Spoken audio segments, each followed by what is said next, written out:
אז המורה לתנ"ך בגבעתי, המורה ללשון מודיעין, השכן מלמעלה קבלן עבודות, אבל חודש כבר במילואים. עורכת הדין היא קמבצית, עושה משמרות באוגדה. אחיה איש הייטק בכיר, עכשיו הוא צלף על גגות ברצועה. מנהלת הסניף הקשוחה של הבנק, היא סמג"ד ביהודה ושומרון. דורון הוא בעל חנות צעצועים, עכשיו הוא מ"פ בשריון.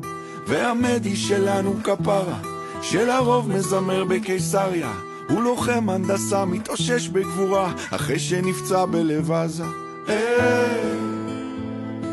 נכון כולם נראים רגילים, אבל אנחנו עם של גיבורי על, לכל אחד תמיד מסתתר חייל, מוכן להציל את העולם.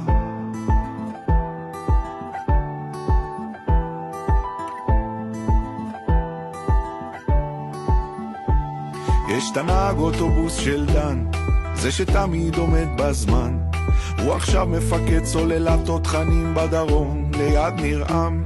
יש סטודנט בטכניון באמצע תואר ראשון, הוא סרן במיל בעוצבת הגליל, כבר חודש בגבול הצפון. יש פה דוגמנית פרמדיקית, יש פה חשמלאי שהוא מגיסט, יש את יוני נגן סקסופון מחונן שהוא קודם כל מטקליסט. יש לכולם ארוני סטאר או ארגז גדול מאובזר, יש פה סט של מדים וגלימת מילואים, מוכנות תמיד לאתגר.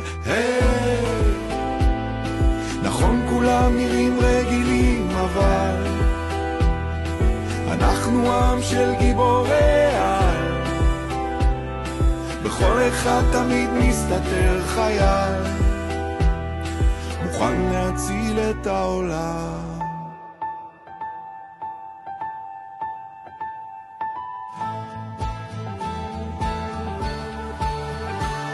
וזה לא משנה אם באמצע חיים או באמצע משחק כדורגל, כולם יעזבו את הכל בשנייה אם יקרא להם הדגל.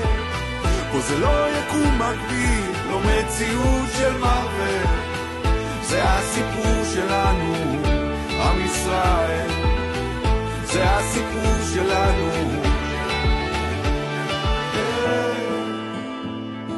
נכון כולם נראים רגילים, אבל